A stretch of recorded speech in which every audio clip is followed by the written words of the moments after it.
What's up, everybody? This is the Jedi. When we last spoke, towards the end of the stream, you guys were bringing up some referrals for me. And I said I would follow up on them. Shout out to D Mike. You guys were saying about the piece of Ilhan Omar on the Van Jones show. I saw that. I'm going to talk about it. The latest on Bernie Sanders,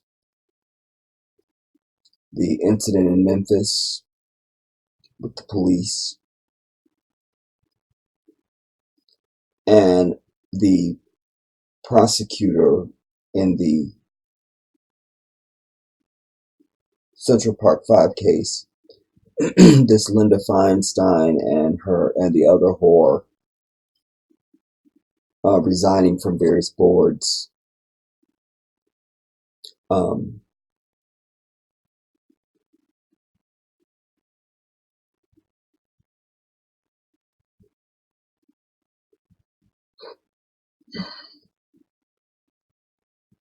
You know,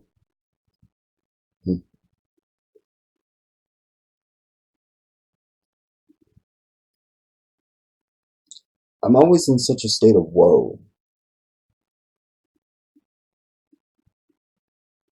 because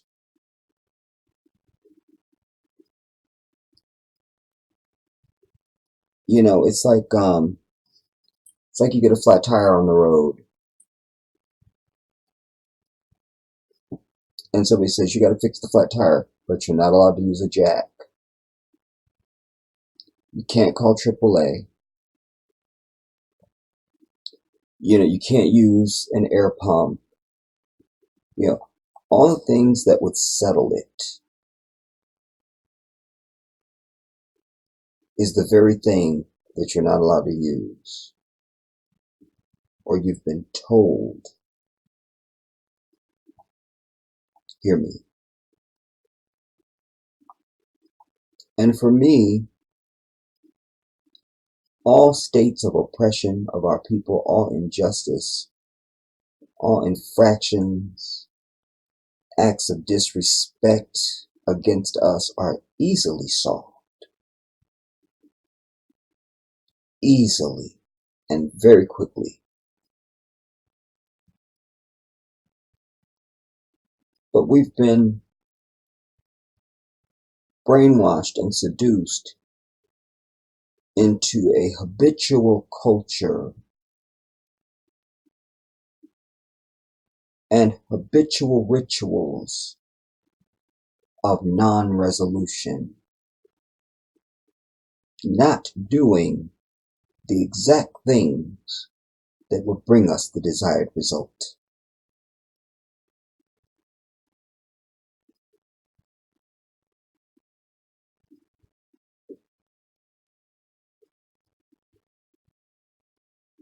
I'm over it. I can't operate like that. And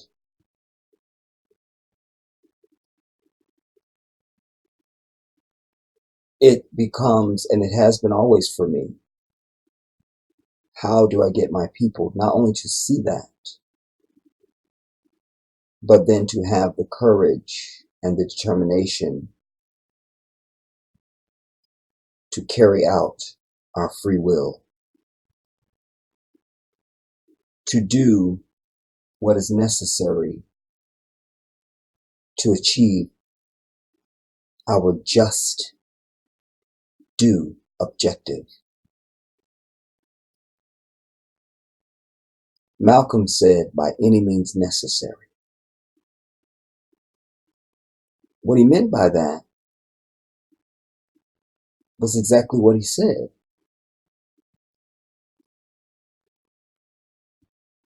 Fix that tire by any means necessary. In other words, nothing is off the table. Nothing is off the table.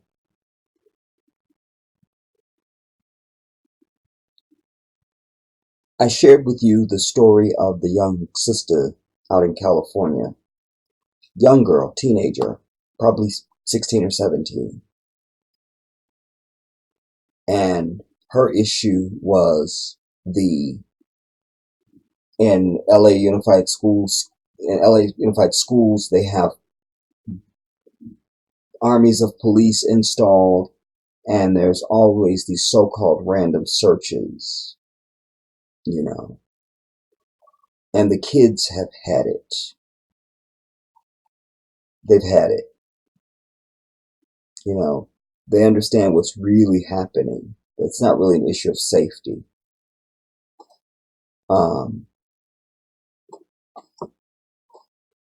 That it's everything but safety.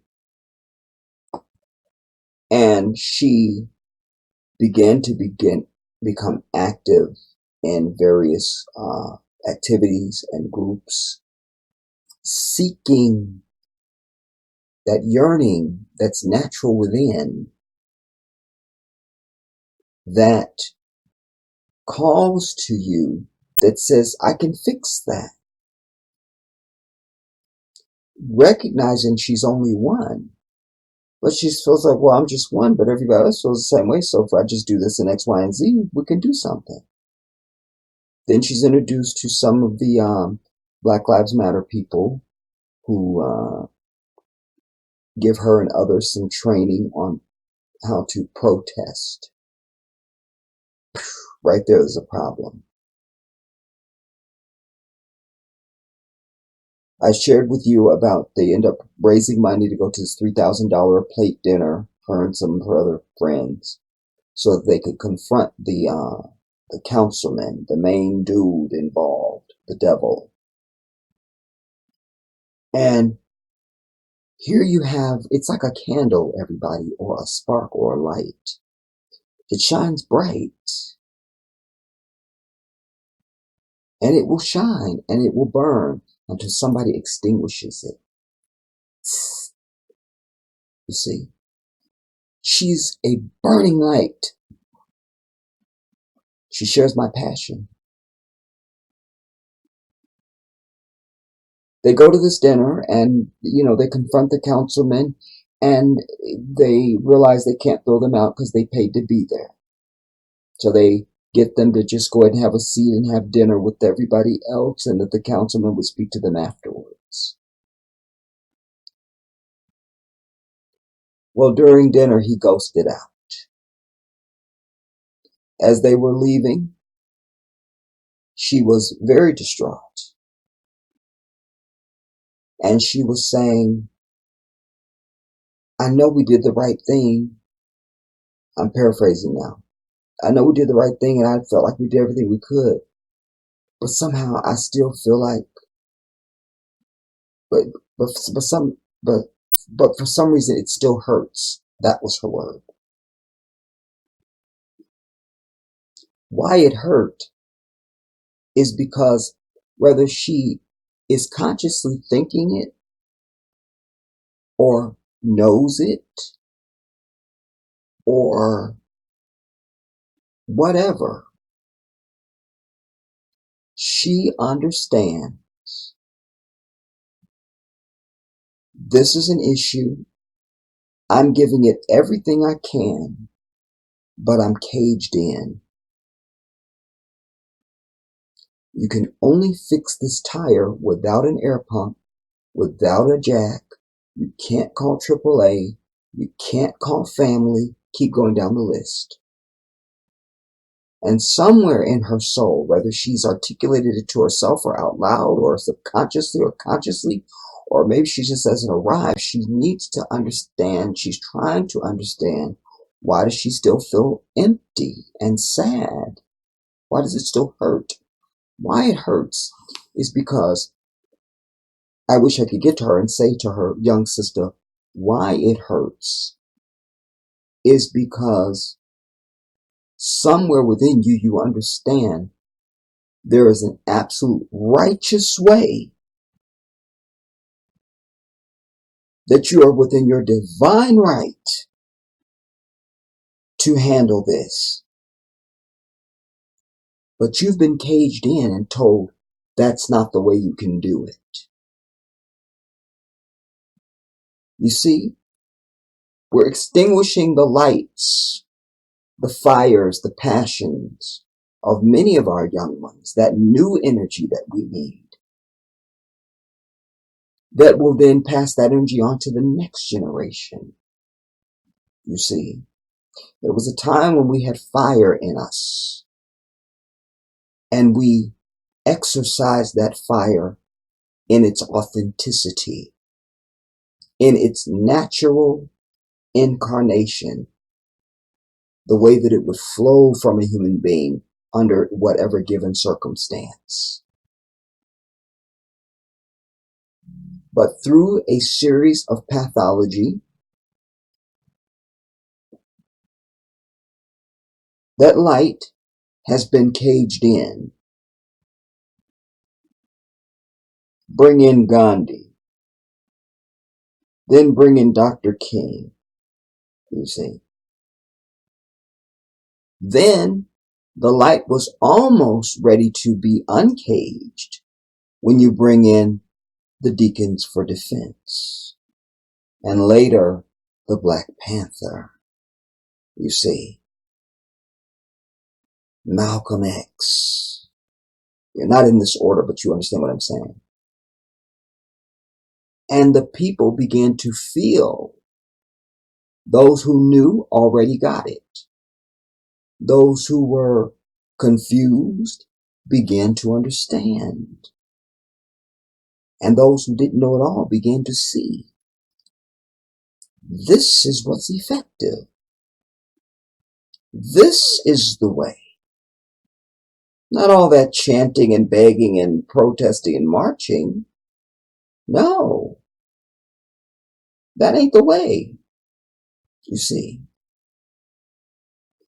And so the devil went after the panther. Changed laws and everything. I told you about how California used to be an open carry state. Changed that overnight. Once the Black Panther were aware of their Second Amendment right. Because California used to be open carry. They changed that law. Quick, change it. You see. So laws really don't have anything to do with anything. You know, I've always said that. I'm always going to say it because it's the damn truth. And that's what I know to be true. You understand? The so-called laws, so-called. You understand? There's only one law, and that's the divine. You understand? And under divine law, every soul is entitled to defend itself from aggression, oppression, suppression, by any means necessary. That's what's divine. That's what's divine. You understand? Certainly your enemy will always write rules and laws and regulations that favor him. You see, two teams go out in the football field or go out anywhere to play anything. Yeah, they want rules that help them win. Well, it says here we can have a transgender 6'8" man who thinks he's a woman on our women's team. Says it right here. And they would want it. But the moment the other team had a 6'8" transgender man who thought he was a woman on their women's team, this team would be bitching. Stop the video when I lie. Just stop it when I lie. Just stop the video when I lie. Just stop it. No need to listen to the Jedi.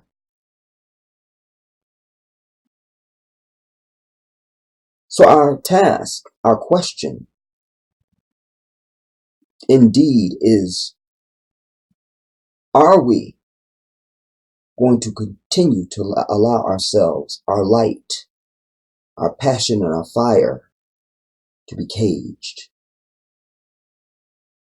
Are we going to allow this? Are we going to allow it? When will we have really had enough? When? When will we have had enough? You see, because you look at the society and they're trying to force this fictional race of people upon us with these LGBT people. Like they're a different race or something. Like they're separate, And you had the case of Kevin Hart. We'll use that example in this context. Because whenever his whatever resurfaced and okay, and I want him to apologize. And then he had to do this in a third and Well, this was an example of, in this case, there wasn't an injured party, but the powers that be are saying to those who happen to be born gay, you're a victim. You're a victim. You see, he should apologize to you. You see. And so they've cast themselves vicariously through the non-victim. They've cast themselves as the victim, trying to create a victim. But what's important, the point I'm trying to make through this analogy, is to say that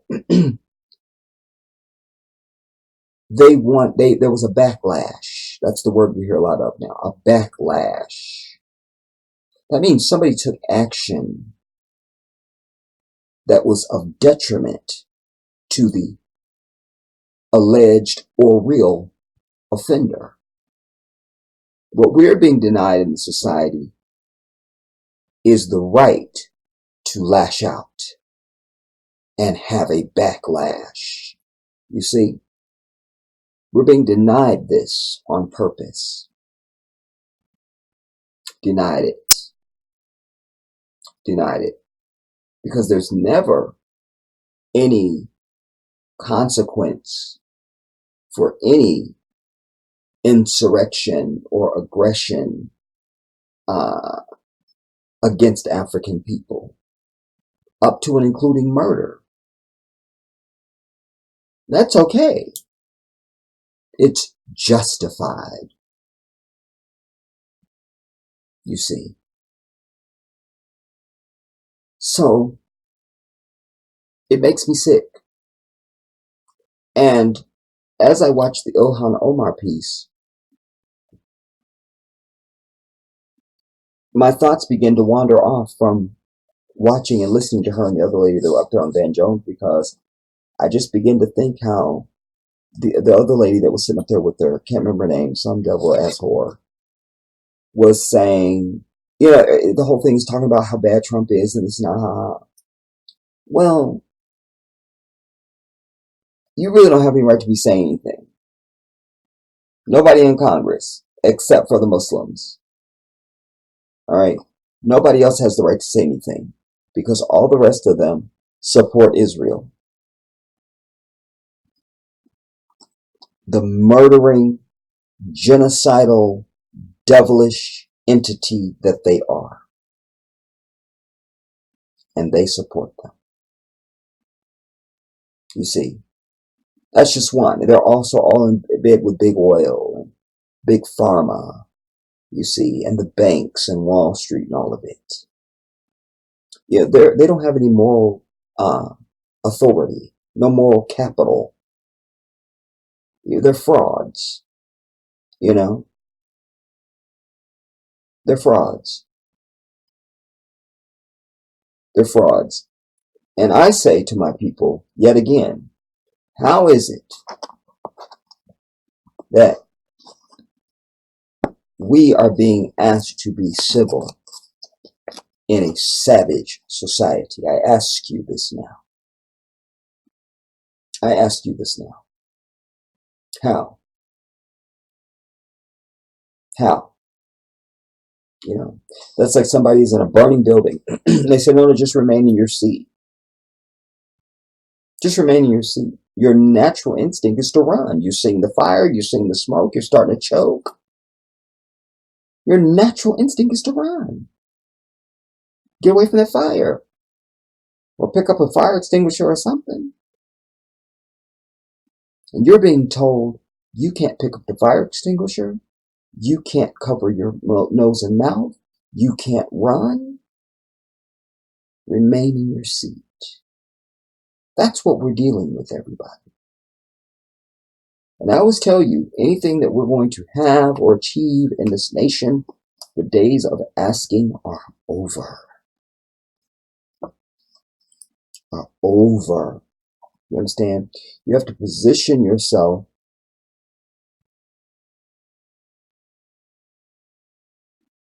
in a way that allows you to demand and to take. Demand and take. You understand? And what part of that, hear me, what part of that looks like? When we look at the example of reparations being thrown around and asked about now, that's the problem right out the gate, that there's an ask. Well, how do you feel about reparations to African descendants of slaves? How do you feel? No. You see, language, everybody. Language. You don't ask. You got one of these candidates sitting in front of you, say, listen, as African people, we demand that you assert and carry out the act of delivering reparations to our people. We're demanding this. It's not negotiable. It's not. You will pledge to do it, or you will not be elected. Period.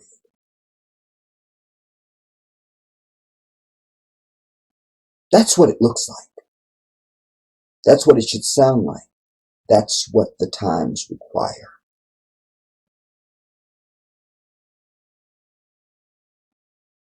Demand, not ask. We're telling you you're going to do X, Y, and Z. But then you've got to be able to leverage unity on the issue.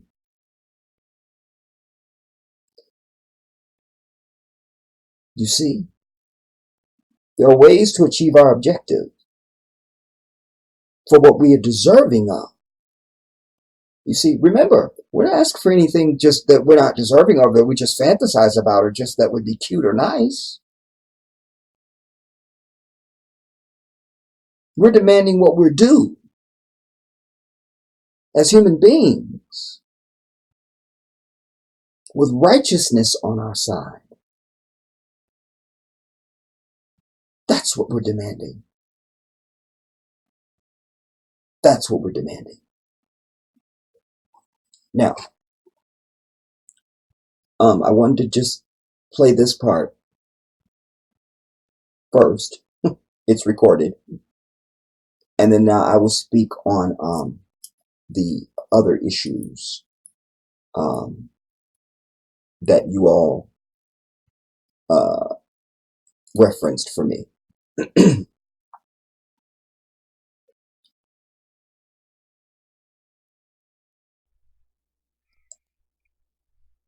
Now, the first thing we'll deal with is this, because I just need to move through this quickly because this gets me too fired up.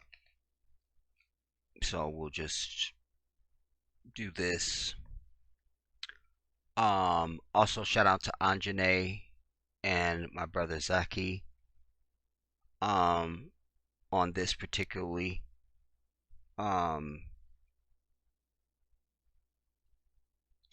So 25 murderers were hurt in Memphis protest after marshals kill a wanted man. I'm over it.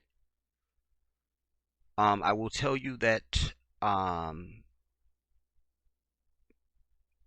when trying to source an article to bring you for this, most of them began with some Asian chick at the mic speaking about what happened, just like a brief statement, less than a minute. And it's not important because that statement is only going to be one-sided.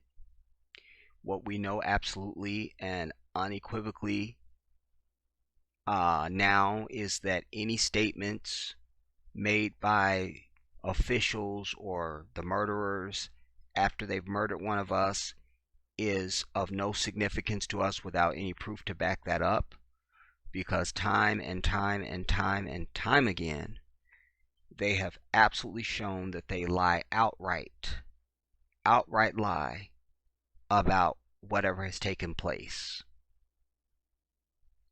We have endless examples of that.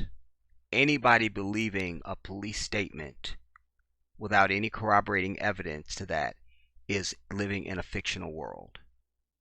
You know, if they're saying it, it's by default it's a lie until otherwise proven. You see, it's automatically a lie. You know, because we have too many examples of that. You know, there's this one case, I don't remember what state it was in because it's all over the country. There was a brother that was facing a whole lot of time in jail, and they claimed he had attacked them when they pulled him over and this and the third, and just so happened by a miracle from above that one of the other cruisers that showed up that came and rammed the front of his car saw the whole thing, or it filmed the whole thing, and it showed that everything they had said was a lie. You know, Walter Scott was another lie. You know, the devil claimed one thing, and then lo and behold, there was a video that he didn't know was being shot. You see, I could go on. You know, if they're telling it, it's not the truth. Period. Which is kind of ironic, really, because, you know, what we see also over and over again is that no matter what they do, the bureaucracy, the state, finds a way to justify it. So I don't know why they don't just write outright on their damn report, I murdered the person out of my racial hatred because I'm inherently evil and I'm a spawn of the devil. I mean, that'll get them through. You know, no need to come up with a crafty lie. No need. No need. Because they exist to murder, oppress, and incarcerate African people. That's why they exist. That's why they exist. So this is in Memphis. Armed devils and an angry crowd faced off after a black man was fatally shot. No, after an African was murdered in an alleged confrontation with U.S. Marshals in a working class Memphis neighborhood. People in the crowd threw rocks and bricks. Well, we don't have. I don't know that. Show me a rock. Show me a brick. You know. With 25 of the murderers suffering mostly minor injuries during the tense clash Wednesday night in the Fraser community in North Memphis. Well, listen. We pay them to be injured. You see, sadly, they're never injured. You know, they're never injured. They're never killed. Nothing ever happens. You know, they're the terrorizing force, but yet they claim all this fear. You see, any of these 25, this just makes a good headline. You know, makes a good headline. But a chipped nail, you see, it doesn't mean anything. You know, I mean, come on. You know, I believe that, A, police should have to go through the same training as military personnel. Should have to go through the same training, you know. Back after 9/11, you know, everything was locked down. in DC. And I lived in Maryland, but I worked at the time I was working for Xerox. You're in Maryland, Virginia, and DC, fixing Xerox machines.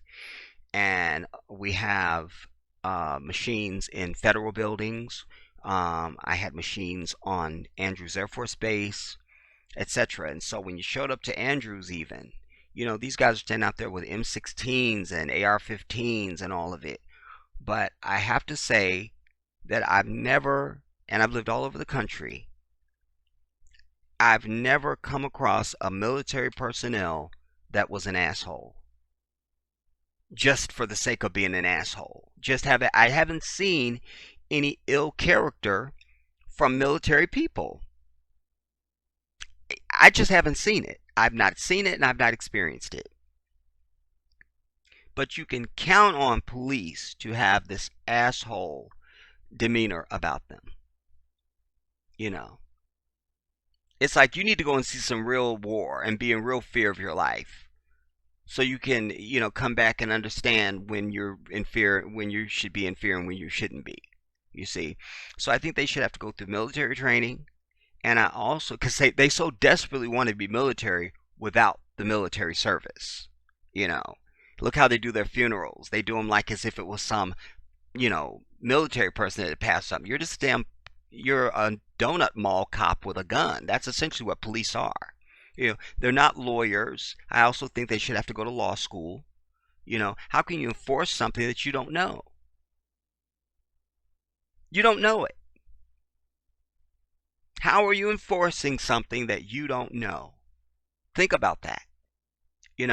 Many years ago when I first got to Maryland, me and my brother were going to be living together, and they took my car shortly after I got to Maryland because of a cracked windshield. That's a whole nother video and a movie. All right, it'll be in the book. But I just mentioned it to say that we ended up with just one car. It was me and we had his car to share. And so I said, well, I'll just find something that's near where I can just walk to, And so the McDonald's that was near us wouldn't hire me because I'm overqualified. I know that. Anyways, they weren't going for it. So as soon as the general manager at Taco Bell saw me, he immediately wanted me, because he was trying to get out and he wanted a general manager to replace him, blah, blah, blah. All right, fine. So I negotiated my salary. I said, I'll take it. I said, but here's what will happen. I never ate at Taco Bell. I said, I've lived all over the country. And I've lived in California, and there's a place called Del Taco. And they sell French fries. I said, I never ate at Taco Bell because they don't sell French fries. I don't even know your menu. I said, so give me my salary. Let me come in for the first 6 months. I'll just dress as a regular crew person. Don't even let the crew know that I'm general manager. Just let me just work. Because I need to be able to perfect what I'm doing so that if I'm standing over somebody else telling them what to do, I have credibility. I got to be able to outperform my crew. Period. Like, that's how I work. So he went for it, and it's fine, and okay, fine. But I mentioned that to say that even I had the wherewithal that I shouldn't be standing in a position delegating responsibility to subordinates when I don't even know their job. It just naturally seemed ridiculous to me. So I ask you, how is it that someone can be hired, or that there can even be full organizations set up as law enforcement organizations, and nobody's a lawyer? Think about that shit. Think about it. Nobody's a lawyer. They're not lawyers. They don't know the law. This is a problem. This is a problem. This is a problem. You see, but yet they want all the respect as if they were military. When one of them finally gets killed, finally, they say, even the media and even them, they all say the police lost one of their own today. Not the public lost a servant, and they know one of their own. So there's this us them. You see, they don't deserve the respect that they want and could have. But you don't get the credit without the work with anything in life, I always tell you. You don't just get it. You don't just get it. It must be earned. And sadly, the current state of affairs, as it's always been with the relationship between Africans and these damn people, is never going to be something that can be salvaged or fixed. It's too late for that. It's too late. It's too late. Don't give me, they need to get and know the community, and you had your chance. My feelings and conversation about these damn people could be the same as my great great great great grandfather. I could finish his sentences and he could finish mine right now today. And so is the case for all of you who are African. You understand? It's too late. It's too late. It's too late. And we can't even be called on to accept any sort of reconciliation or peace with these people, because there's no other area of your life where you would be asked to do that. You take a woman whose husband has been cheating on, they've been married for 15 years. He's been cheating on her for all 15 years, and she knows it. That 16th year, she says, I'm done. I'm over it. Nobody's going to approach her and say, well, you should just try and work it out. Nobody's going to do that. Thank God you left his ass finally. Why did it take you so long? So this is the case here. We're never going to get along with these people. They are a sworn enemy to African people, wherever they exist amongst our people, period. Those are the facts, you see. And again, why it's important to embrace truth, because truth saves you a lot of headache. You see, when you deny truth, then you cause yourself more problems. Understanding what I articulated just now as truth, because that's what it is, and accepting that then leads you to different action. You see?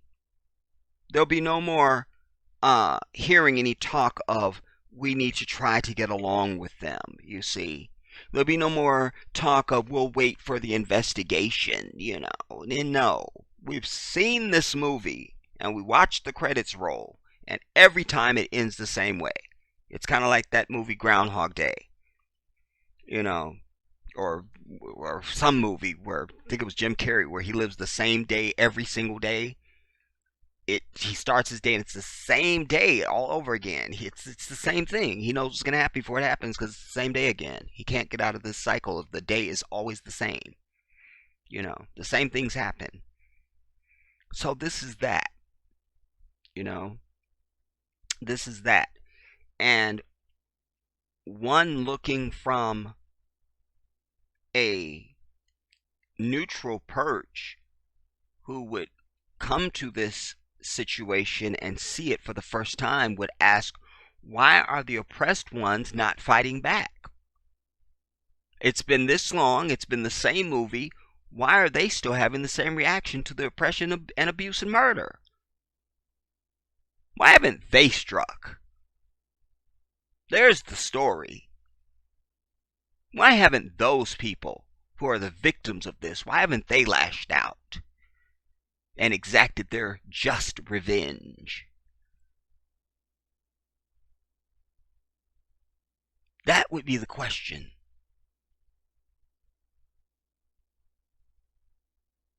That would be the question.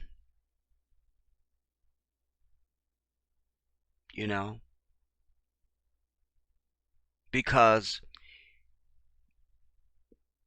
it continues to play itself out the same way every damn time.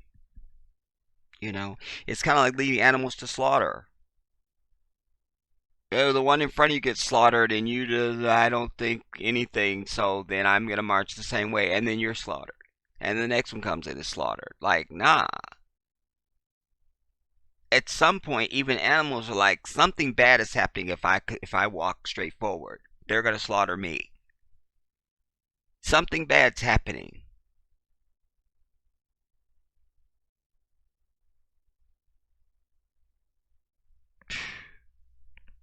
Anyway, people in the crowd threw rocks and bricks. Well, that wasn't enough. If they even had that. With 25 of these murderers suffering mostly minor injuries during the tense clash Wednesday night. I read that. Okay. The murderers cordoned off several blocks near the scene. By 11 p.m., the murderers had used tear gas, and most of the crowd dispersed. The murderers' director, Michael Rawlings, and liar, said at a Thursday morning, they need to proofread, said at a Thursday morning at a news conference, 3 people were arrested. You see? So they commit a murder. You have a natural human reaction to it, and you're arrested for it. If you want something you never had, you got to do shit you never did, everybody. I always say this. They know you're just going to come out yelling and screaming, you know your rights, and they can throw some tear gas at you and it's over. Maybe 25 people get a broken nail or something like that. No real injuries to them. You see? Until you do some shit that's not expected. You see? But certainly warranted. You're not going to get any respect. Won't happen. Won't happen. You see, 2 boxers get into a ring. The objective is always to knock the other dude out.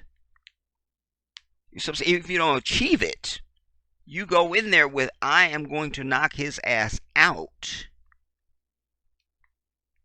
You see? Murderers on horseback patrol the area, and lines of police cars with flashing blue lights were parked along the street. An ambulance could be seen at the outer edges of the scene. A helicopter flew overhead, and police cars trickled away. Streets were blocked, and the murderers' presence remained heavy Thursday. Tensions between the murderers and African activists have been high in recent years in Memphis following several police-involved shootings. Well, it's been not just in recent years, it's been since forever. And not just in Memphis. You see, anywhere in the country. Tennessee Bureau of Investigation spokeswoman and liar Kelly McAllister said the Gulf Coast Region Fugitive Task Force went to a Fraser home to look for a suspect with felony warrants. Marshals saw the man get into a vehicle and then proceed to ram task force vehicles several times before exiting with a weapon. Who believes that? Type if you believe that. Type if you believe that. Type if you believe that. Type if you believe that. These are task force vehicles. Where was it? Where's it? Task force vehicles. He's one person. And we believe, and that he rammed them not once and got shot several times. Who believes that? And wait, and was allowed to then exit with a weapon even. Who believes this? Who believes this? Who believes this? Because I have a really fantastic place called Oz I'd like to sell you a vacation package to. All right. The package is 50 grand, but it is Oz. All right. It's Oz though. You see. So that justifies the 50 grand. You see. It exists. It exists. You're complete with munchkins and everything. You'll have no problem buying that package because you believe anything. But rammed him several times before exiting with a weapon. The liar said marshals then opened fire. Then they opened fire. So they go to look for a guy with a warrant, allegedly. You want me to believe they showed up, no weapons drawn. I'm to believe this. Then he's allowed to get into a vehicle. Would never happen. All right. Start the vehicle and ram task force vehicles several times before exiting with a weapon. And then they open fire, finally.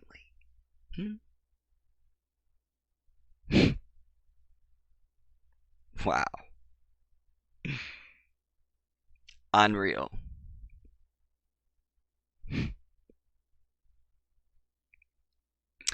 Because did not say how many of these assholes fired or how many times the man was shot.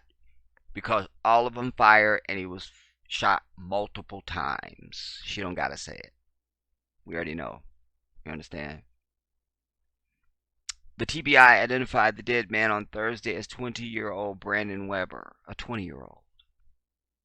Shelby County Commissioner and mayoral candidate Tammy Sawyer tweeted that he had been shot several times in his family's front yard. Quote, every life lost should matter.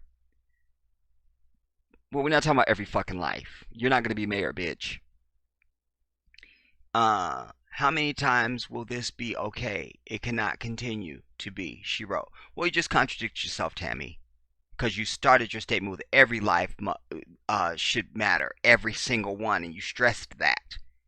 Then you ask a rhetorical question of how many times this will be okay.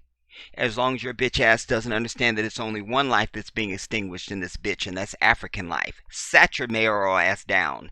You see what I'm saying? Memphis Devils were called in to help with crowd control as word of the shooting spread on social media. As more protesters showed up, more murderers and Shelby County Sheriff's deputies arrived at the scene. Situation then escalated because they escalated. And murderers donned protective riot gear as people threw rocks and bricks. Police cars and a nearby fire station were damaged. The TBI is called in to investigate police-involved shootings by I'm over it. Now, I don't need to read any of this bullshit, y'all. If we read one, we read them all. You understand? Only thing that's important to know about this case is who the person was that was killed. That's it. Who do they kill now? Who they kill now? You see? And sadly, African people are not creating a real atmosphere of fear that lets them understand that you will not just come and murder us and get away with it. You know? You won't do that. And alas, we're not a lawless people. So any justifiable arrest on a justifiable law breaking or something like this, we've never objected to, and we still don't. But the problem is they bring all their bullshit with it. It's like the video I did sharing with you guys when the police pulled me over in my damn driveway the other week. You see, it's supposed to be allegedly about a brake light, which wasn't out. But then I get out and you want to search me. No, you see, now you're going into the bullshit lane. You see, now you're going into something else. You're escalating. You're escalating. You're escalating. As I've said, our people need to stop having this talk with how to be a good slave and be a and to go quietly to slaughter when you encounter these people, but to be ready for action to defend your own fucking life. Because what we do, if you don't know by now that an encounter with these motherfuckers could end in your damn death, you're living in a fantasy land. You got to be ready. You got to be ready. You see, the summer's coming, everybody goes out and buys their best bathing suit, and they're trying to get in shape, and they want to look their best, and they're doing it all. You see, winter's coming, you going out and buying your boots, and you getting your raincoats, and you getting your goose downs, and scarves and things. You're preparing. Why aren't we preparing for this shit?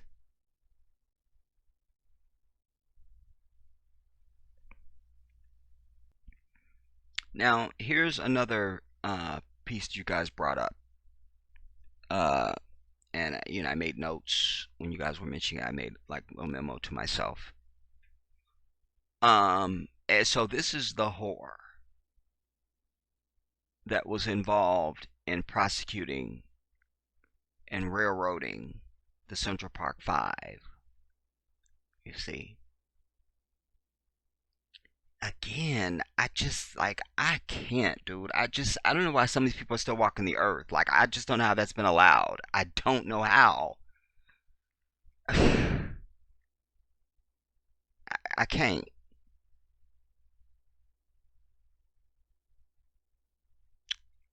Prompted by Central Park 5 series, Columbia U black law students target the whore. All right. As part of the fallout from recent Netflix series, let me highlight this, can't hardly see it. As part of the fallout from the recent Netflix series done by Ava DuVernay, our queen, students at Columbia Law School want lecturer Elizabeth Lerter, one of the main assistant district attorneys on the case, ousted. So that's not her. That's Linda Finestein. But this is about Elizabeth Lerter, or Lederer, or whatever the bitch name is. The whore. All right. That's her name. All right. Prosecutor Linda Finestein and Elizabeth Lerter on the right. Guess that's her.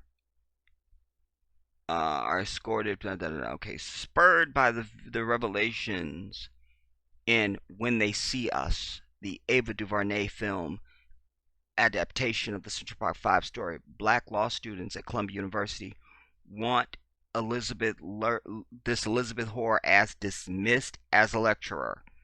In a letter drafted on Tuesday, the Columbia Law School Black Law Students Association noted that the whore wrongfully prosecuted 5 African teens for the 1989 rape and beatings of a jogger in Central Park. I'm over this brown shit.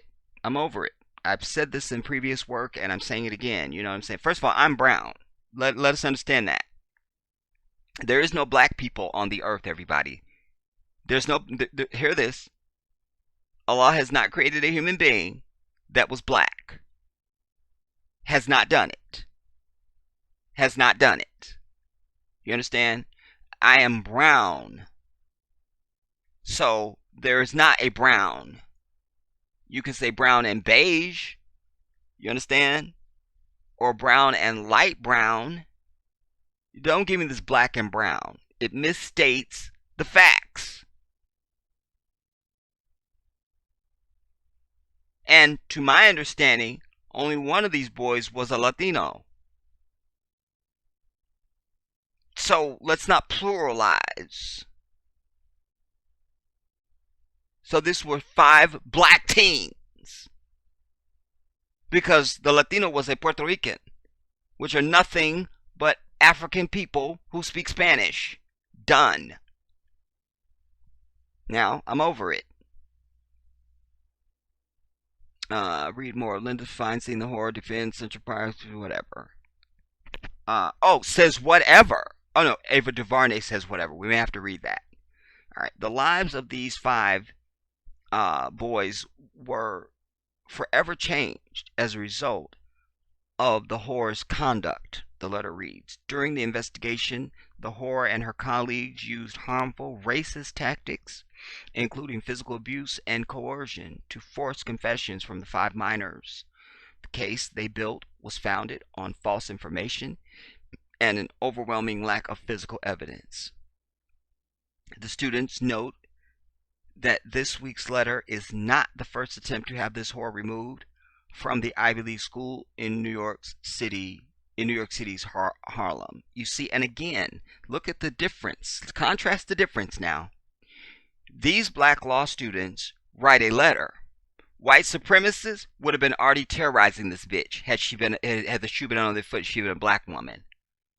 Her house would be firebombed. Her car would be blown up. They would be in her face. She'd be physically attacked. They go physical. Why do we stand around and fucking chant and write letters and shit? I asked this question.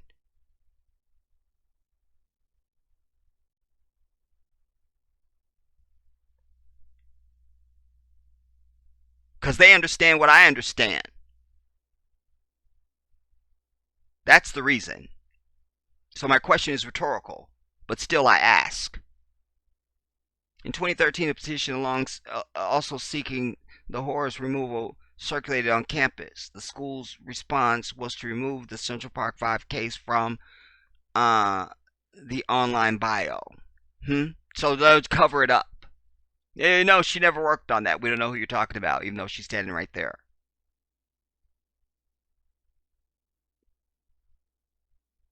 But again, they didn't act properly in 2013. That's why now, after this series comes out, you got to go and write letters in 2019. You see? You didn't handle it in 2013. You played footsies like we do with everything. And that's why we don't get no damn result. Listen, when the forecaster on TV says there's a slight chance of rain, nobody does anything. When he says there's a hurricane and a tornado coming, people act. Think about it. Quote, now with the release of Ava DuVernay's When They See Us on Netflix, Columbia's inaction on the subject shows a disconnect between the values of Columbia, the values Columbia supports, or the values Columbia purports, and the actions the law school takes, according to the letter. No. We can't even blame them. You see? Because you should know from all your history that playing footsies with these people don't get you no result. So that's your fault. You have to eat that crow. You don't blame this on Columbia now. It's our fault. It's our fault. You go to school every day. One bully comes up and punches you and takes your lunch money and your lunch and everything. At some point, that becomes your damn fault. Because you didn't fight back. Viciously. To stamp out this bully and say no more. And give that bully a reason to be in absolute terror of your very presence and never approach you again.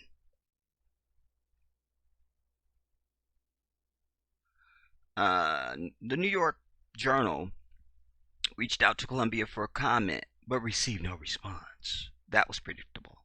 Last week, the university's black student organization began circulating a petition calling for the whore to step down and calling on Columbia Medical School to recall an award it bestowed on the whore, on Finestein's ass, who oversaw the prosecution as head of the Manhattan District Attorney's Office Sex Crime Unit.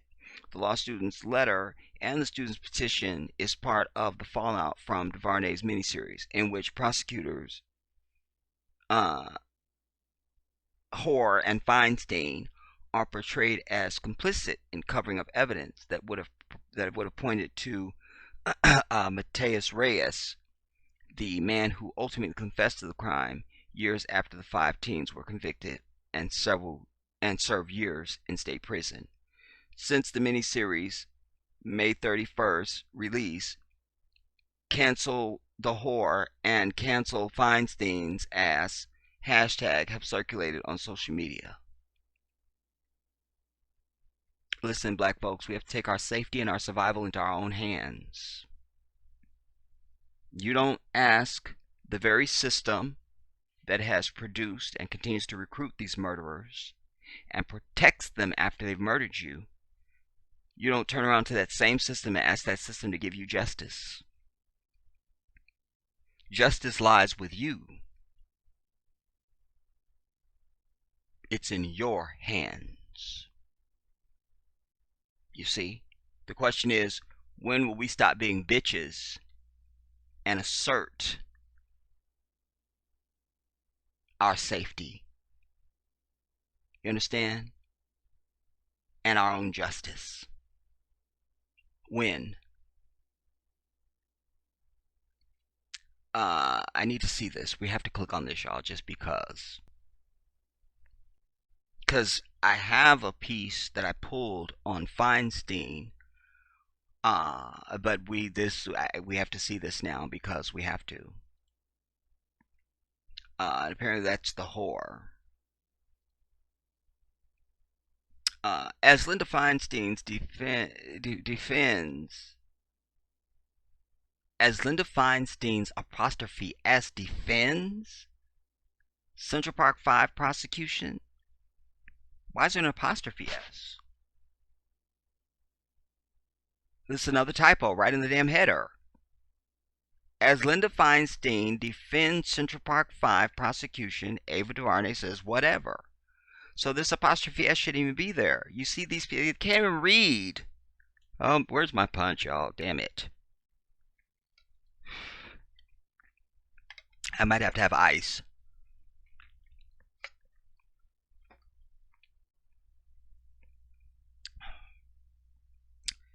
I can't.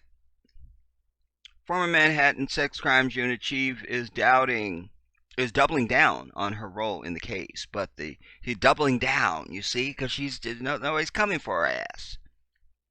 But the director of the recent Netflix film essentially says no surprises there. All right, how long is this? All right, it's not long at all. Well, there's a tweet and then there's more. All right, we'll dispense with this quickly. What's this Central Park 5 case where the racist cops, and who cares where they are now? They all should be dead. Former New York City prosecutor Linda Feinstein has been getting dragged on social media since last month's release of the Ava DuVernay Netflix series When They See Us, about the wrongful conviction of 5 black and brown teens. There's that black and brown bullshit. The wrongful of 5 African teens for no, they weren't teens, you see. Minors, damn it, for a brutal 1989 rape and attack. Now that Feinstein, who ran the Manhattan District Attorney's Office Sex Crimes Unit and was the primary figure behind prosecuting Central Park 5, issued a bristling response through a Wall Street Journal opinion piece published on Monday, in which she calls the series an, quote, outright fabrication, end quote. DuVernay has taken to Twitter to say she is not impressed. Well, listen, our queen, Ava, did her jurisprudence. She reached out to everybody involved in the original case, including these 2 whores. And the Feinstein bitch only communicated with her through lawyers and wanted creative control of the script and everything. Ava was like, nah, not gonna happen, you see. But we also know our queen not to be specious. So Ava wasn't interested in putting anything on the screen that wasn't true. The truth is bad enough and able to speak for itself. But this is a hurt ass white bitch, like all of them, who cannot stand when you're saying anything about them that's not perfect and fluffy and wonderful. So, to hell with Feinstein and her mama, you understand.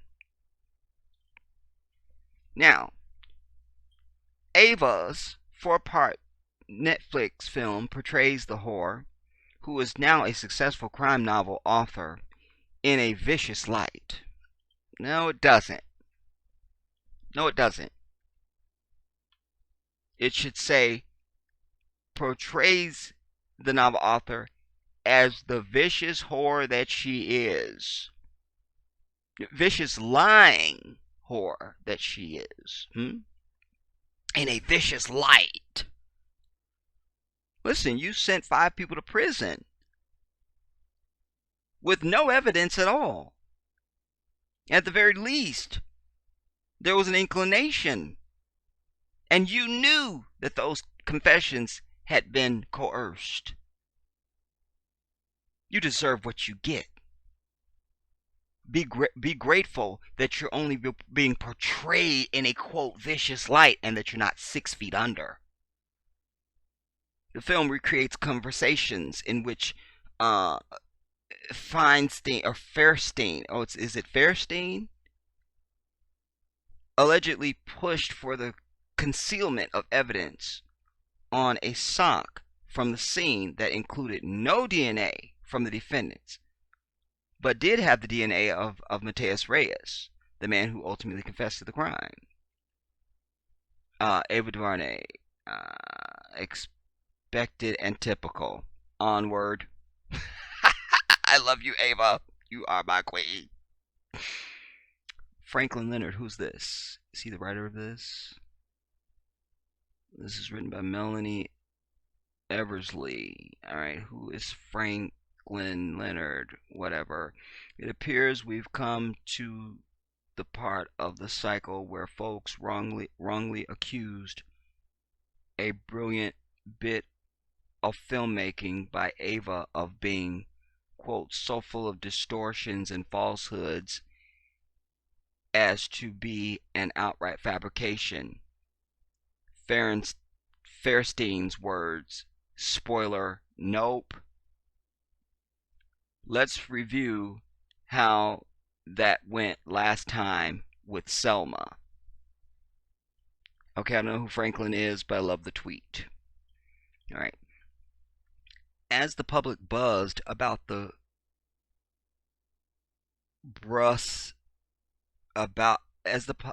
about her Bruce Gay. Damn it, I don't know this word. It's probably another damn typo. Given their record so far. We gotta look it up, y'all. We're here to learn.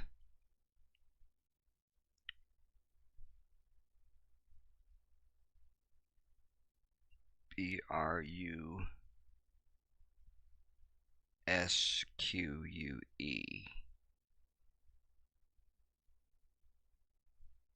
Brusque. It's pronounced brasque. Abrupt or offhanded in speech or manner. As the public buzzed about her brusque yet self-convinced essay in which she still insists the 5 men, now in their 40s, were guilty of other crimes in Central Park that took place the night of the 19th. The whore's professional life has undergone a public implosion. I love it. Yeah, they're still guilty, you see. But they want you to always forgive and forget. You see, I always tell you, it's us and them with these people, everybody. It's a constant us-them. Constant! I know this like I know my name. You need to get to that. She has resigned from the board of her alma mater. Well, I may not have to go to the article I pulled on her. We'll still go to it to see what it says. All right. She has resigned from the board of her alma mater, Vassar College, from the board of Safe Horizon, a nonprofit that advocates for victims of domestic violence and other abuse, and has been dragged so much on Twitter that she had to disable her account. I love it, but still not enough. A hashtag cancel Linda Feinstein, I'm calling the bitch Feinstein, hashtag has circulated since Netflix debuted the series on 31 May. Adding to the stew was DuVernay's revelation in a Daily Beast article that the Finestein horde tried to manipulate the when they see a script. Yeah, see, I told y'all. All right, and have a say in how she was portrayed. Yes. All right. The director said she reached out to the whore, to the victim, uh, Trisha, whatever, and the prosecutor, Elizabeth Hoare, and none wanted to talk to her about the project. You see? Because they knew they were lying whores. Listen, anything I say or do in life, I stand behind it 100%. I don't care what it is. You understand? Because I know that everything that I do comes from the right place. My intention is pure. You see? But not only that, I also recognize my own mortality. I also recognize that the divine is always greater than me, that I am fallible. So if I make a mistake, I absolutely stand up and own that too. Period. That keeps your shield intact. You understand? So this is consciousness of guilt.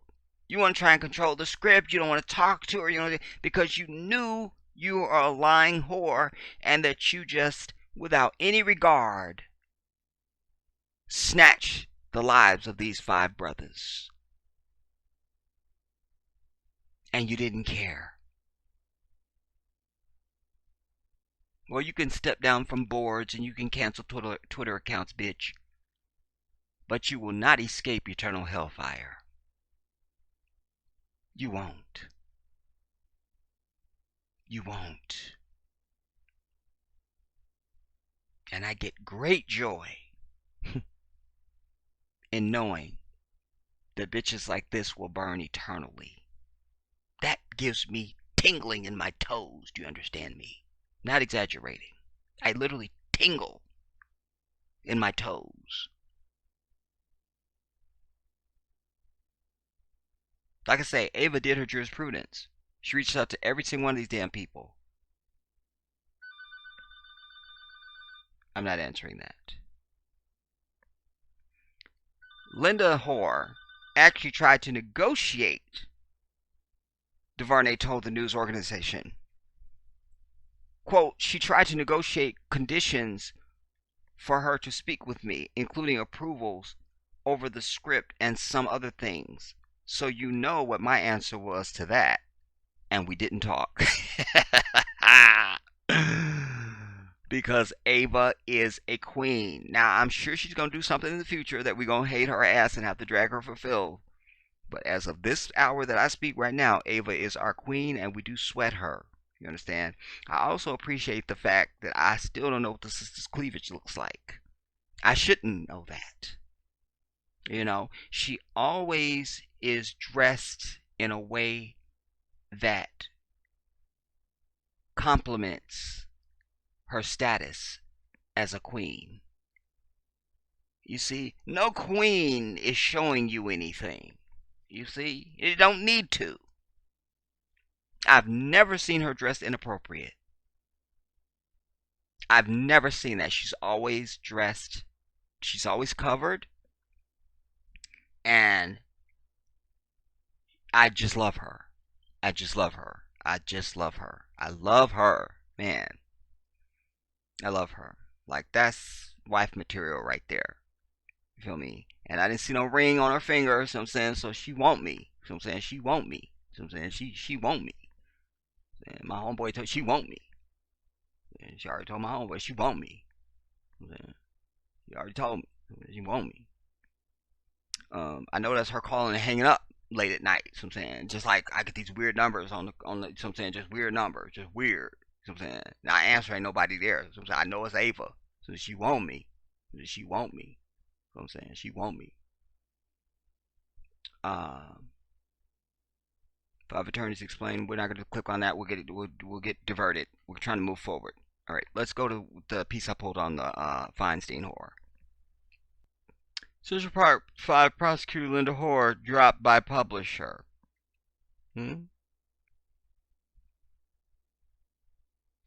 which really means nothing, everybody, because what that says to me is any further works that she produces, they won't publish and represent her. But her books are still out there from this publisher. So if you want to tell me you're dropping her and you're recalling all unsold books, now I'm in. And I start get tingly in my toes. So this falls flat to the ears of the Jedi. In 26 March 1988, file photo, prosecutor and lying whore Finestein, on the left, that's the whore, is shown during a news conference in New York City, in New York. The whore was the top Manhattan sex crime prosecutor when the 5 teenagers were wrongfully charged in 1989, rape and beating of a woman jogger in New York City Central Park. Seated from the left is the whore. Just okay, fine, all right.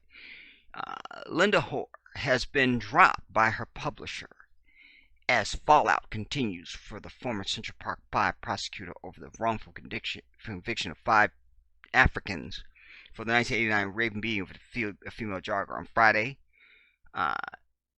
Dutton spokeswoman Amanda Walker confirmed a statement that the publisher's customer service line has been giving to inquiring callers. Confirmed a statement that they've been giving to callers, saying that it has, quote, terminated its relationship, end quote, with the best-selling crime whore. The publicist declined further comment. The whore's most recent book, Blood Oath, came out in March. Her other books, many featuring the sex crimes prosecutor Alex Cooper, include Deadfall, Killer Look, and Devil's Bridge. See, then the books should be recalled then. You see? They're still out there. That means there's still revenue, you know? And usually you do a book and you're a bestseller, then you're going to get an advance. So she's already gotten the money. And then they make their money based on the sales, as the books sell, etc., etc. So, I mean, the whole stream needs to be shut down. It's not enough. It's not enough. It's not enough. In a statement, did I read this? In a statement issued through Laura Rossi, Public Relations, the whore said Friday that she and Dutton had, quote, decided to terminate their relationship. No, they dropped your ass, bitch. You didn't decide nothing. The statement also says that the whore is the author of 24 books, including 16 New York Times bestselling crime novels, as well as a nonfiction work that was a New York Times notable book of the year. Reached on her cell phone Friday, the whore declined further comment. There has been renewed outcry regarding the whore's role in the recall in the racially divisive case following the release last month of Netflix When They See Us, a miniseries directed by Queen Ava DuVernay that dramatizes the events surrounding the trial. The whore had already resigned from at least 2 nonprofit boards as backlash intensified, and a hashtag cancel Linda Finestein movement spread on social media. Last year, the Mystery Writers of America took the rare step of withdrawing a lifetime achievement after other authors protested, citing the whore's role in the Central Park 5 case. Central Park 5 actors make powerful plea to stop judging black boys. Okay. The whore was the top Manhattan sex crime prosecutor when the 5 Africans were charged with the attack on the white jogger, which became a symbol of the city's soaring crime in the late 1980s. The Orange Puff, then known as a real estate developer, took out full-page newspaper ads calling for the death penalty. We're not reading it. The teens said their confessions were coerced and their convictions were overturned in 2002 after convicted murderer and serial rapist Mateus Reyes confessed to committing the crime alone. DNA linked him to it. The whore observed the boy's 1989 interrogation conducted by another prosecutor and police. She didn't personally try the case.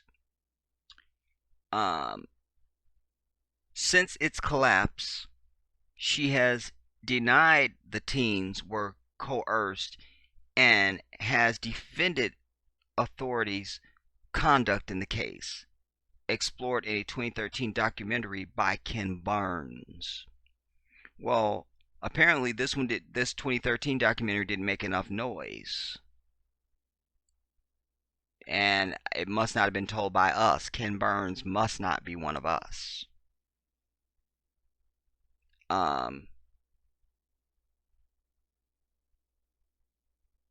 Black actor framed by police for killing his friend awarded $13 million. Damn. All right, let's get. The city reached a roughly $41 million settlement with the five the next year, while not admitting any wrongdoing.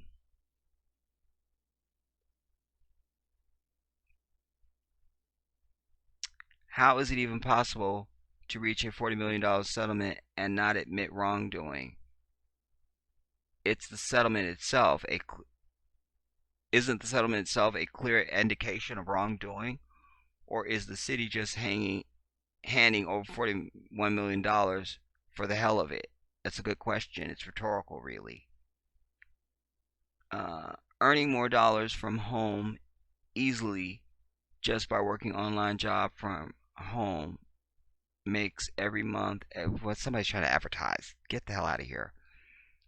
Okay, what? So sad how this was done in these 5 young lives. I don't have the words to express how I feel for them. So sad how the police handled this just to convict someone and chose 5 innocent lives to ruin. Something has to be done to each person that touched this case. Well, yeah, and should have been done. You see, but sadly too many of our people are too bitch to do it. What are you proposing?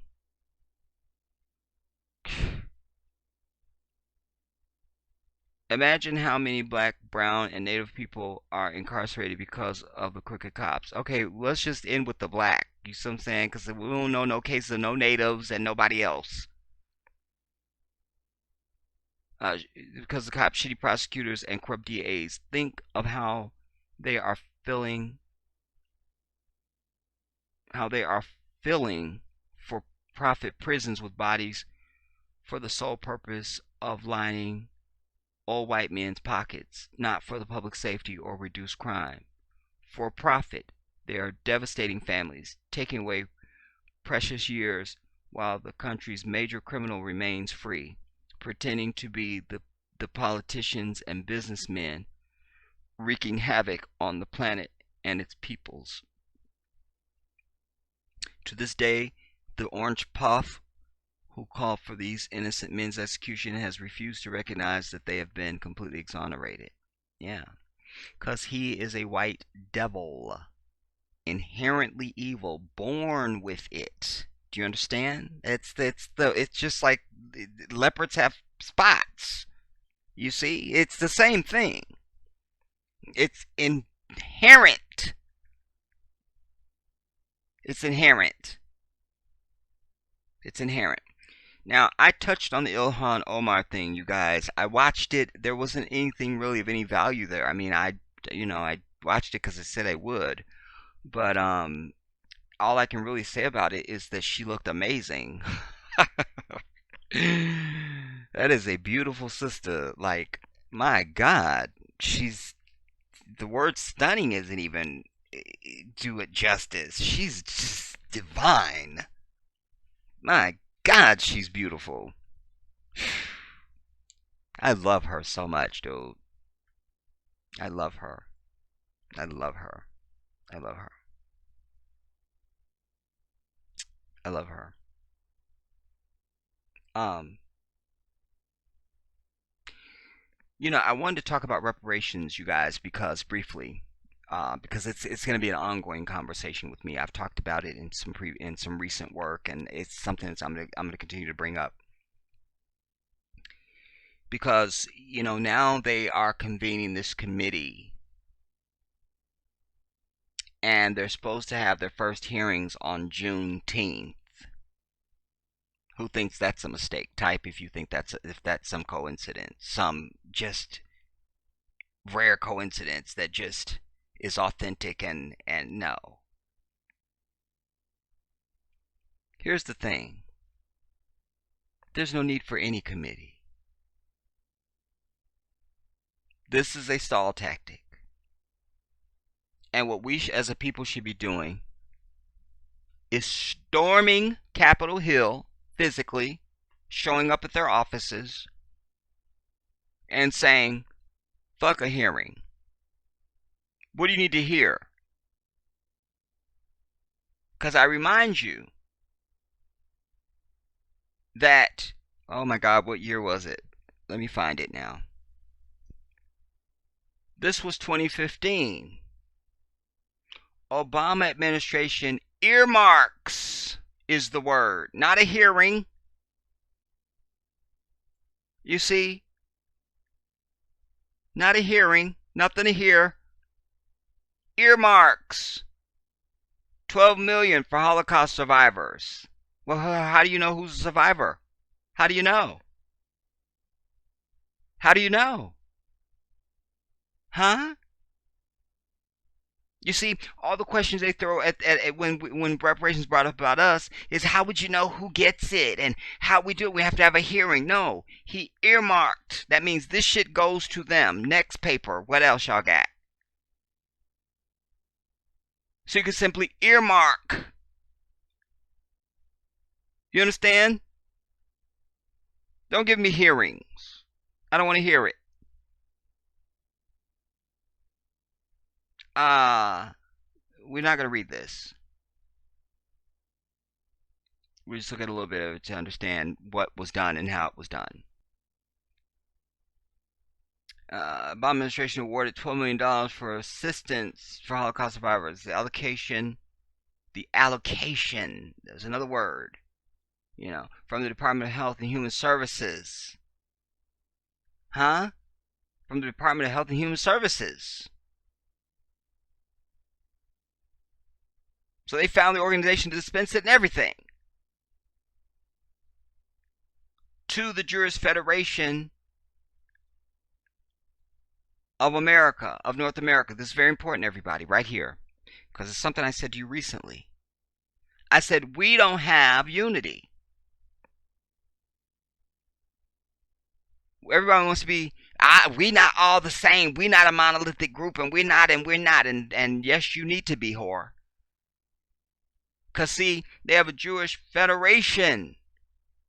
So it goes to that organization to dispense to their people. Where's our organization that the money would come to dispense to our people? Huh?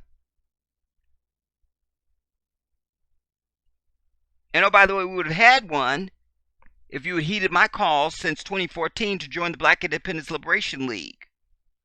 You understand? Can't be the ACLU, can't be the NAACP, can't be the National Action Network and the Rainbow Coalition, all this other bullshit that doesn't serve us. It needs to be non-Christian ass people representing us. Because black Christians do not have the heart. Their character is all fucked up.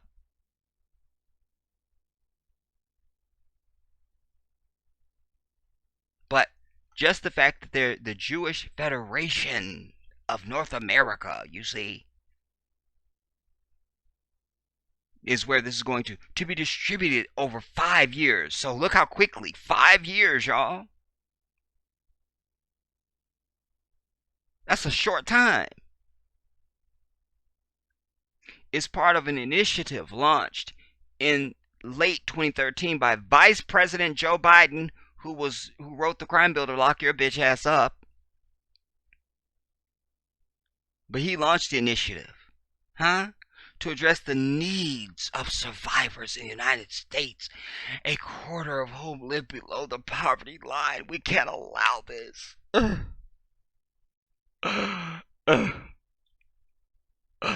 Even though their suffrage wasn't even on U.S. soil. We can't allow this. Quick, write them a check.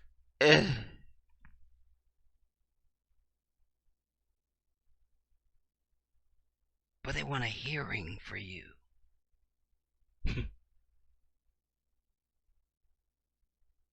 Wow. Look, combined with matching private funds, the approximately $2.5 million per year over 5 years will support $4.1 million in programming annually for organizations that help Holocaust survivors. The JFNA said, according to JFNA, the funds will be used to advance innovations in person-centered trauma-informed supportive services for Holocaust. Fuck that. This is just a long-ass line to say we giving all them a damn check. Don't give me innovations in person-centered trauma-informed supportive service. Yeah, you have to have a sack lunch just to get through that sentence. You can't. You see? With this award, we will be able to advance our efforts and provide crucial services, and I'm over it. You just get a damn check. I'm over it. I'm over it. What was this? I seen a number. I seen a number. Oh, okay.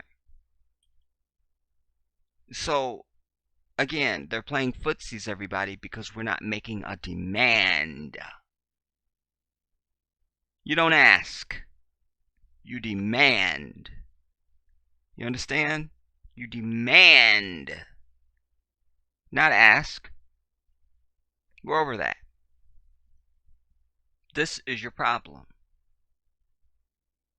See what I'm saying? Her ass and everybody else black on Capitol Hill like her. That's your problem, everybody. You're looking at it. Exhibit A. That's your problem. You see? House hearings on reparations for slavery set for next week. I just showed you. Obama earmarked. They have to have a hearing.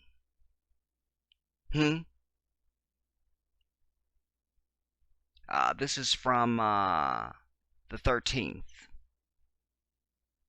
So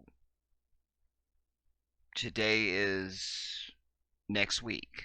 So they are supposed to be this week. The topic of reparations for slavery is headed to Capitol Hill for its first hearing in more than a decade, with writer Ta-Nehisi Coates and actor Danny Glover set to testify before a House panel. I've met Danny Glover. I like him. He also was very active in the Bernie Sanders campaign in 2016 and was there with Susan Sarandon to protest at the convention, etc., etc. He's a great humanitarian. I have great respect for him. Yeah, okay, let's see. Those are some good names. You know, Ta-Nehisi Coates and Danny Glover. I'm cautiously excited about just that, while still objecting completely and totally to this whole idea of a hearing. Like, you don't need to hear anything. You see? Because, funny, they know how to draw off districts with their gerrymandering to keep your black ass in certain districts when it comes to voting. But they seem to not be able to find you at all anywhere on the map when it comes to discussion of reparations. They know exactly where your black ass is. You see, they know where you're at when they know how to unleash poison water to Flint, Michigan. They know exactly where you're at. They knew how to create the AIDS virus to selectively attack our DNA makeup. You see? They know your black ass and they know where you're at. The House Judiciary Committee on the Constitution, Civil Rights and Civil Liberties is scheduled to hold the hearing next Wednesday. That would be as I speak. Its stated purpose to, quote, examine through an open and constructive disclosure the legacy of the transatlantic slave trade. No, its continuing impact on the community and the path to restorative justice. Don't give me that. You see? Well, we have to go back and understand slavery first. No, fuck that. This is a tactic, everybody. This is a tactic. This is a tactic. This is why we need to be united as a people so we can say, why y'all holding hearings?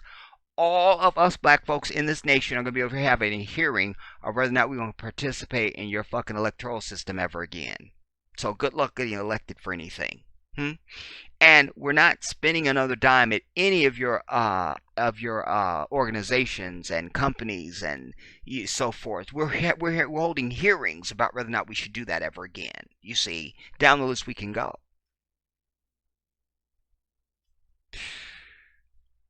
I can't.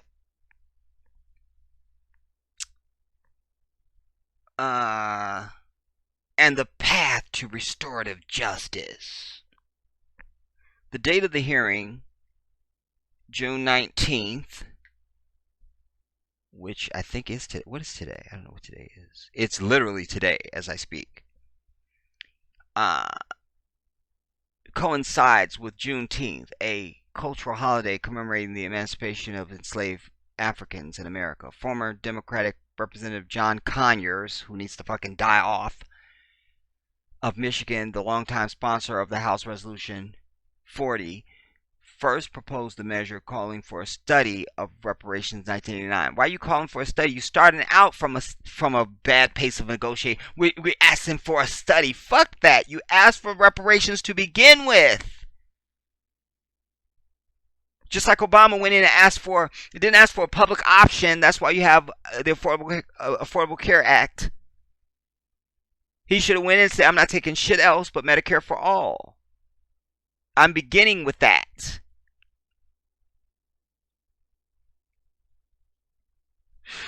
But again, John Conyers is a black-ass Christian who doesn't have a spine.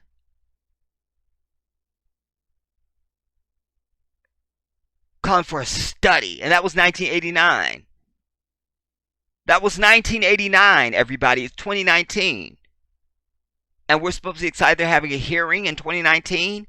It'll be 2039 before they even have anything that they're beginning to even talk about their hearings.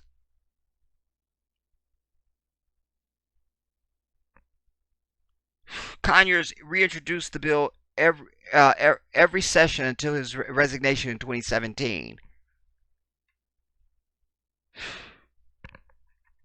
Texas Democrat Representative Sheila Jackson bitch ass Lee, the resolution's new sponsor, introduced it earlier this year and pushed for next week's hearing.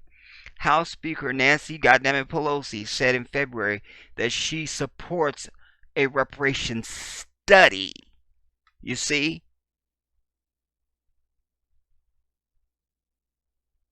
Just you got these two words bookending the word means the bitch she don't mean it. You see? It should say that she supports reparations, period. A study. A topic that hasn't been the subject of the House hearing since 2007. Reparations has been a fringe issue. An occasional punchline until Ta-Nehisi's 2014 essay in The Atlantic, The Case for Reparations, thrust the topic back into the national discourse. Danny Glover, an activist, as well as the star of the Lethal Weapon movies and classics, and the classic Color Purple, and Rage in Harlem, which that's the premiere I met him at, A Rage in Harlem, has spoken in favor of the issue for years. He was a big man too, you guys, and his arms are unusually long. He literally is shaped like an ape, and I mean that like just as a comparative term, and that's it.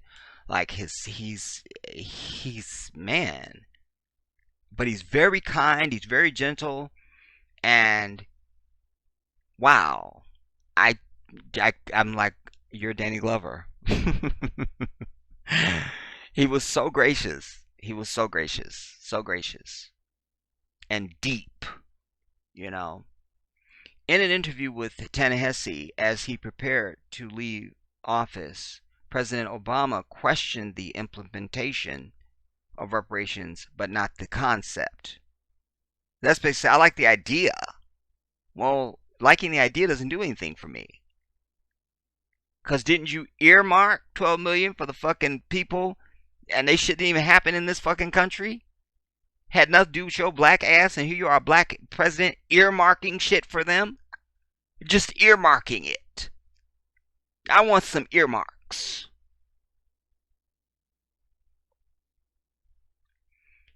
And in a conversation with Ta-Nehisi, had earlier this year with Representative Alexandria Ocasio-Cortez, the popular progressive endorsed reparations.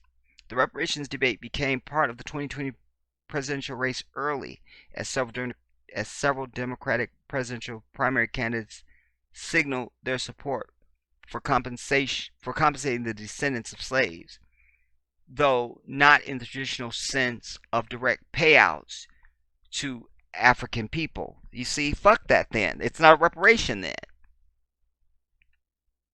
Most have been vague on their specific ideas, but they have instead offered policies addressing economic inequality that could disproportionately benefit Africans. Give me a fucking break.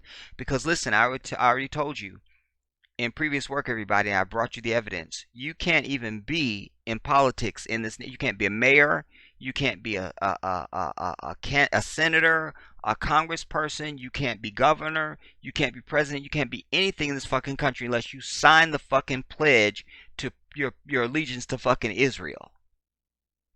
So you can sign some shit for motherfuckers that don't deserve a goddamn, that have their own fucking illegal state. But here we are right here in your fucking face, and our fucking crime happened on this damn soil, and it's still happening.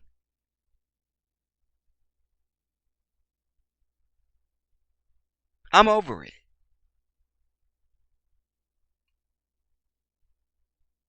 Meanwhile, after their so-called Holocaust ended, we were still fighting the fight to make the strides that we've made in this nation. You understand? The Voting Rights Act wasn't signed until 1969, everybody. Their Holocaust had long been over. The Civil Rights Act was signed in 1964. Their shit had long been over. You understand? We were still dealing with segregation and Jim Crow and all the bullshit. Their shit was over, and in a different country. So they're not serious because we're not making a demand. We're asking. We're allowing footsies to be played. You know, when somebody owe you money, if you just call them on the phone, you say, "You got money?" "I don't got it yet," and they hang up on you.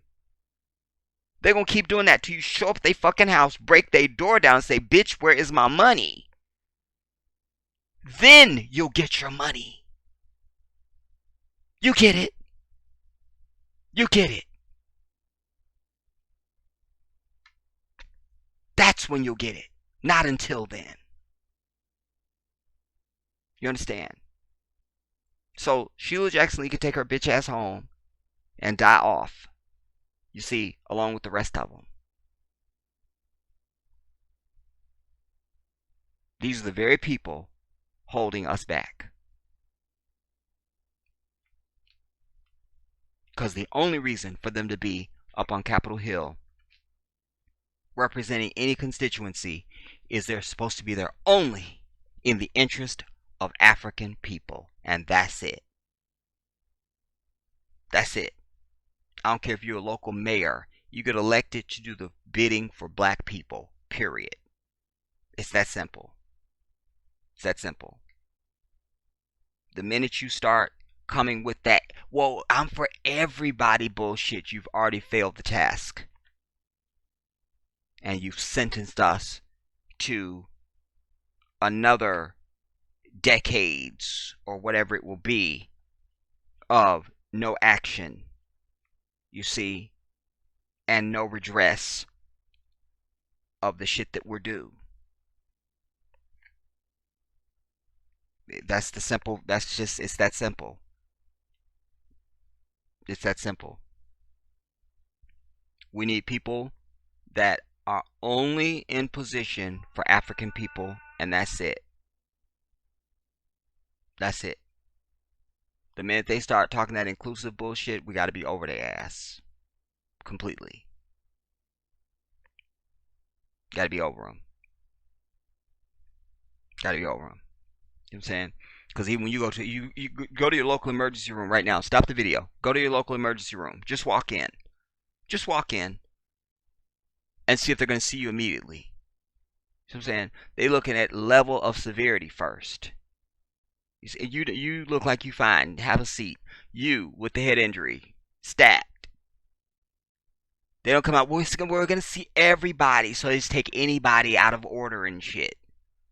You see? And don't let the helicopter land from some accident or something. Then everything is on hold. They call it triaging. You see? They go from the most severe down to the insignificant. The moment you start saying that everybody's shit, that means you're not triaging properly. That you don't have any intention of that. This is a problem. It's a problem. It's a problem. So, good luck with your reparations. Good luck with that. You know. Good luck with that. They're just appeasing this now because they desperately need this black vote.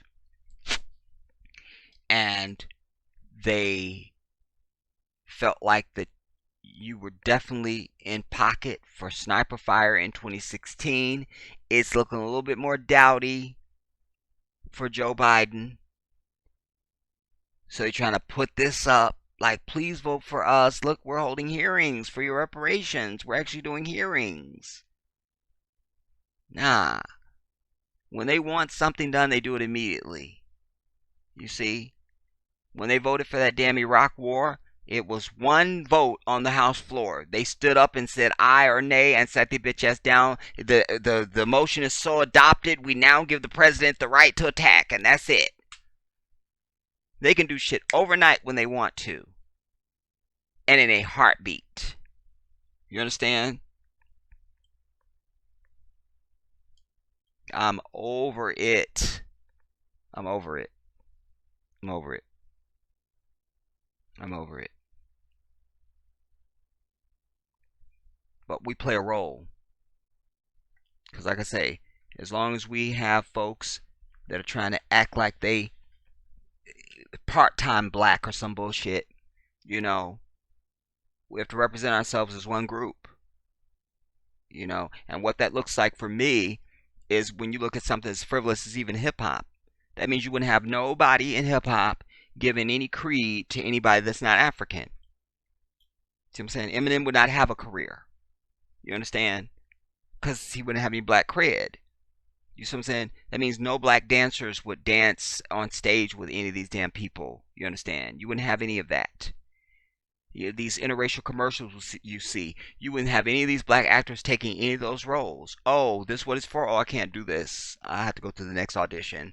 You see, that's what unity looks like. Certain things just don't happen.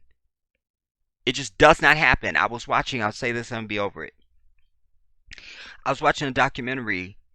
It's not really a documentary. It's more of a series. This dude that goes around the world trying different food. Anyway, he's in Indonesia. And I know that the highest density of Muslims outside of probably Ethiopia or outside of Somalia is in Indonesia. It's a Muslim country. And there was this young kid that he hooked up with that was taking him to another part, and he was going to show him some whatever, and they were going to eat some whatever, something. And at one point, the guy ate something with his left hand, and the kid looked at him crazy. And the dude is a white dude, of course. And he looks at him and goes, "What, did I offend?" He goes, "Yeah, because it's certain things we just don't do. And we see the right hand as what you extend, is what you shake with and what you embrace with. The left hand is what you wipe yourself with and things like that, you see." So that's Islamic. Like, we only eat with our right hand. You understand? And certain things we just don't do with our left hand. But this is also in a lot of African culture as well. Goes back to way of life that I'm always stressing to you. All right? So he changed it up and was eating with his right hand. Like, "Oh, my bad. I didn't, He goes, "I just offend the entire country." And so the kid was just trying to make it a little easier on him, but still get a point across. Like, you didn't fit in the whole country, but you are out of line, so watch your ass, basically. I'm just going to, paraphrase it. So it's what I'm saying. Like, we have to have absolutes, you know? And what that also looks like is you wouldn't have Kim Kardashian parading around with no black man, even if it is some damn psychopath like Kanye. We just wouldn't be available because it would be known their people just don't date outside of their race. It's against their culture. It's against their way of life. But you're allowing yourselves to be just leaves blowing in the wind. Anything goes. You see, what that also looks like is none of our women would ever have a stitch of blonde fucking wig or bundles in their goddamn head. You understand? It just wouldn't happen. It wouldn't happen. And you would never be wearing your hair in a way that emulates the enemy of humanity. You see, we would keep it 100% African in everything that we do. So that what that looks like also is when the Arabs come and they're trying to open up a convenience store in your neighborhood, you don't go to it. Because we don't own it. We don't own it. You would never have any black Republicans sitting up arguing down other black people on CNN or MSNBC or Fox or some bullshit, carrying the torch for this devil. I could go on. I'm saying we're not presenting ourselves as a unified front. We just don't. And that's a problem. That's a problem. And that bleeds into this issue of reparations. Because then they're allowed to play this game of, well, we don't know who it would go to, and we just don't know, and we just don't know. If we're unified and we present ourselves as such, they know it's all of them. It's those people over there. You see? But it's hard to find you. Because you're running away from your own. What this looks like is there be no such thing as the NBA or the NFL. Because if we don't own it, we're not playing it. So that's how. They've built an entire empire on your black ass. You have the sports networks and the ESPN, and they have the awards shows that they put on, the ESPYs and all the bullshit. None of this would exist without the presence of without black athletes. They've built an entire industry around this, around your black ass. because you're more concerned about being with them than being individual and on your own. That is a problem. This is the Jedi.